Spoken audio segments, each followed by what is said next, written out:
Moi, j'espère que vous allez bien. Et aujourd'hui, j'ai envie de vous parler du finnois.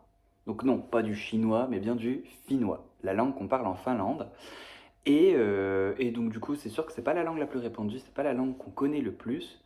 Mais voilà, ce qu'on connaît de la langue, ça peut être par exemple ça. Naapurista kuului se polkan tahti, jalkani kohti kutkutti.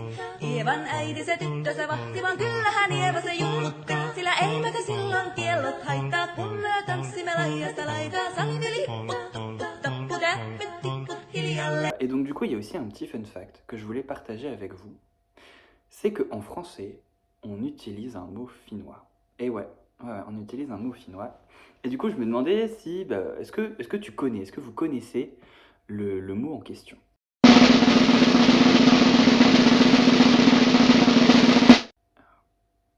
Bon, je sais, peut-être que les roulements de tambour étaient un petit peu de trop, mais j'ai trouvé ça drôle.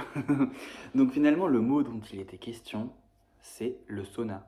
En fait, sauna, c'est un mot finnois, ça vient directement du finnois et on l'emploie comme ça en français. Et si vous avez l'occasion de discuter avec des Finnois, enfin des Finlandais, vous verrez, ils ont presque tous des saunas chez eux, donc c'est pour ça, c'est assez marrant. Enfin bref, je m'égare, pardon. La vidéo d'aujourd'hui va porter sur la négation en finnois. Et pourquoi j'ai envie de vous présenter ça? Pourquoi j'ai envie de vous parler de ça alors que vous connaissez peut-être même pas la langue en tant que telle? C'est juste que je trouve que la négation en finnois, c'est très original. C'est très différent de ce qu'on connaît dans les autres langues, hein, donc dans les langues, on va dire, les plus répandues. Et donc, j'avais envie d'en parler avec vous, d'en discuter avec vous aujourd'hui. Donc, pour vous l'expliquer, je vais prendre un exemple. Si vous voulez dire je veux, je souhaite, eh bien, en finnois, vous allez dire haluan. Et le pronom personnel qui n'est pas obligatoire en l'occurrence, c'est minä haluan. Si ensuite vous voulez dire je ne veux pas, donc là, minä c'est toujours entre parenthèses parce que c'est pas obligatoire, et ce sera en halua. Donc là, vous voyez la différence. Haluan a perdu son N, et il y a un petit mot juste devant, EN, qui se prononce N, qui permet d'indiquer la négation. Et donc du coup, est-ce que c'est juste ça? Auquel cas, ce serait très très similaire aux langues les plus répandues. Eh bien, ça permet d'exprimer la négation, mais ça ne s'arrête pas là. Je vais vous prendre un autre exemple.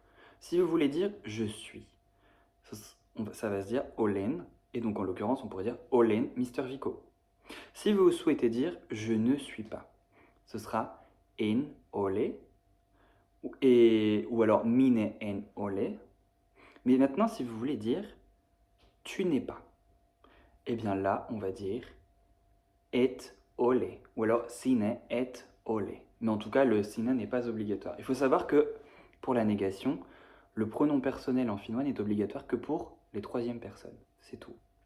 Et donc là, comme vous pouvez le voir, le petit mot qui était en pour la première personne devient et, donc et, pour la deuxième personne. Et donc là, vous voyez la liste apparaître à l'écran. Finalement, pour chaque personne, il y aura un petit mot différent et le verbe, en tant que tel, perd sa terminaison. Et c'est en ça où c'est super intéressant parce que c'est très différent. En quelque sorte, on peut considérer que le verbe perd sa conjugaison et que c'est ce petit mot qui se décline. Donc voilà, je trouve que c'est super intéressant et super différent.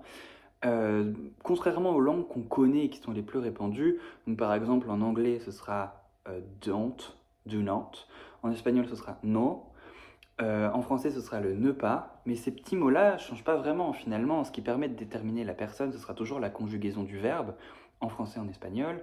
Pareil, en anglais ce sera toujours avec le pronom personnel qui indiquera ça. Alors que en finnois, finalement, c'est ce petit mot qui se décline. Et je trouve que c'est très différent. Voilà, donc du coup c'est tout pour la vidéo d'aujourd'hui. J'espère que vous avez trouvé ça intéressant et que vous avez appris quelques petites choses.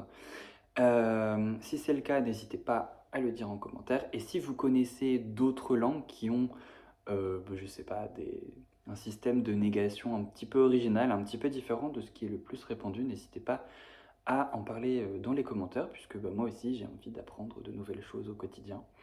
Et on reste en contact pour la prochaine vidéo. Salut!